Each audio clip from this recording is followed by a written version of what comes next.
que existem algumas posições em aberto. E aí, qual é a justificativa que o repórter... Eu nem vi quem foi que escreveu essa matéria, mas qual é a justificativa que o nobre jornalista que subscreve a matéria encontra para dizer existe muita disputa ainda, olha como vários jogadores estão jogando. Eu acho que isso tem muito mais a ver com o Jardim que chegou e estava conhecendo o time e com um contexto de que o Flamengo joga quarta e domingo. O Flamengo tem jogado em sequência. Por exemplo, e aí para mim, o melhor exemplo disso é Varela Royal. Eu acho que se você for perguntar, fizer uma pesquisa com a torcida do Flamengo, quem acompanha os jogos, e falar assim, olha, quem vocês acham que é o titular da lateral direita? Vocês acham que é o Varela ou vocês acham que é o Royal? Eu acho que a pesquisa vai dar perto de 100%. Todo mundo fala, não, o Varela é o titular. O Royal é a opção.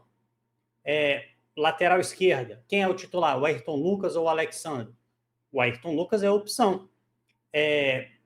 Uma coisa que até inflou um pouquinho os números do Royal, primeiro porque no comecinho ele teve umas boas partidas, o primeiro jogo, por exemplo, contra o Vasco dele é bom, mas o Varela também tem uma lesão, acho que no tornozelo. O Varela fica alguns jogos fora. E isso acaba prejudicando, mas tá na cara que é titular. A dupla de volantes, o Jardim já tem. Lógico, o Paquetá vem aí para embolar essa briga, o Saúl vem aí para embolar essa briga, mas... Peraí. Já vamos deixando o like e se inscrevendo no canal. Agora que você já fez isso, bora voltar pro vídeo. Pulgar e Jorginho foram jogadores titulares até agora, então para mim eu acho que existem muito menos dúvidas na cabeça do Leonardo Jardim em relação aos 11 ideais nesse momento, do que simplesmente você fazer verificar os jogadores que têm jogado mais e jogado menos e tentar interpretar isso como uma dúvida. Eu acho que essas dúvidas elas não existem. E como eu falei hoje no começo da live, o ponta esquerda não vai aguentar jogar todos os jogos. O que o Felipe Luiz fez no ano passado, por exemplo, com Léo Ortiz e Léo Pereira, não é possível ser feito com jogadores de outras posições. E aí, em algum momento, vai precisar ter um Bruno Henrique no lugar do Lino, ou até mesmo um Cebolinha. Em vez do Paquetá jogando pela direita, vai ter um Plata por ali. Mas eu acho que as dúvidas, aquilo que está se interpretando como dúvida, é algo natural de uma temporada em que um time pode jogar 80 jogos. Ainda tem uma Copa do Mundo no meio que alguns jogadores também vão jogar, como, por exemplo, o Arrascaeta. Então, eu acho que é muito mais o Leonardo Jardim tentando manter todo mundo vivo. Porque quando forçou jogadores, o Jorginho, por exemplo, abriu o bico. Agora a gente está sem ele até o jogo do Vitória. Então, eu acho que é muito mais isso. Acho que, obviamente, existe uma dúvida ou outra.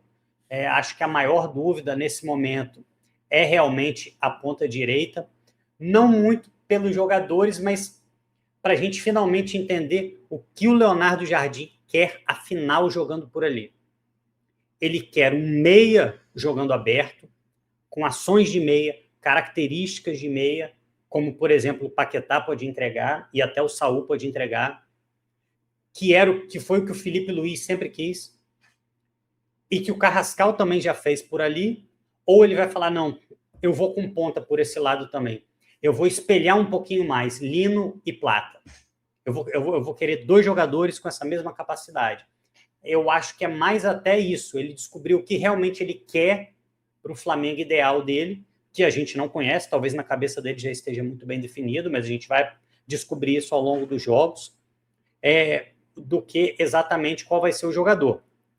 Em relação ao Luiz Araújo, eu não posso acrescentar nada do que o Arthur falou.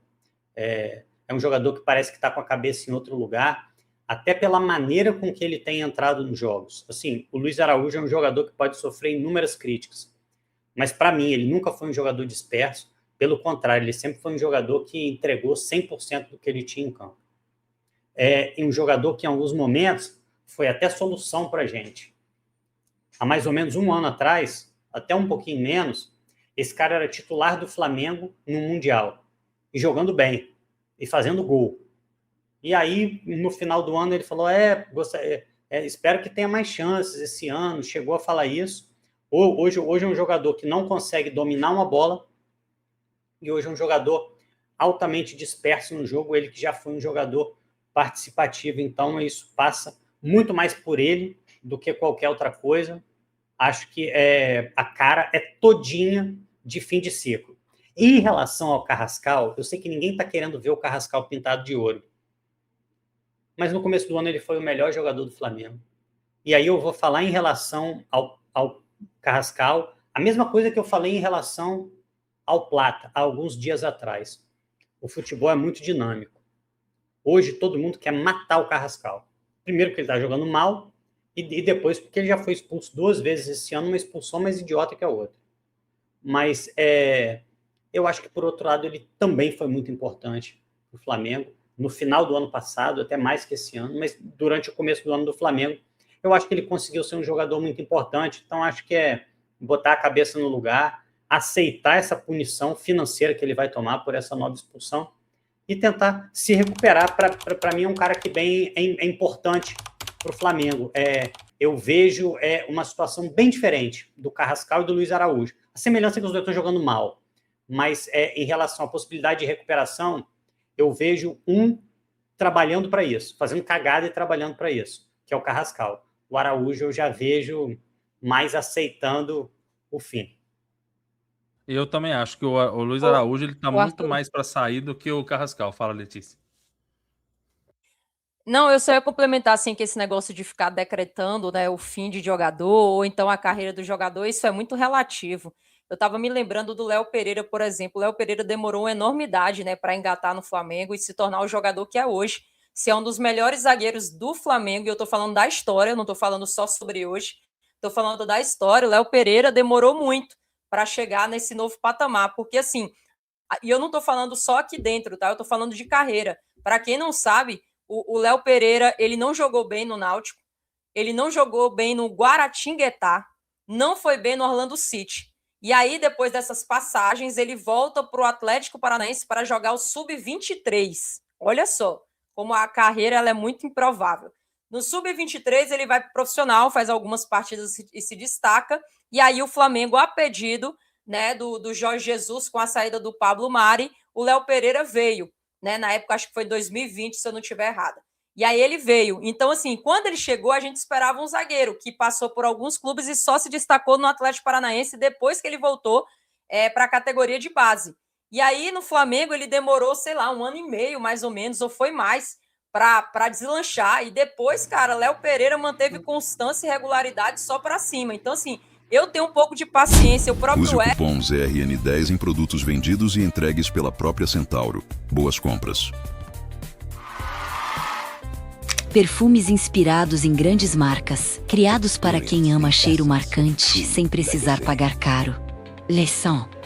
Garanta a coleção oficial do Flamengo na GoCase. Use o cupom Zona Rubro-Negra e aproveite.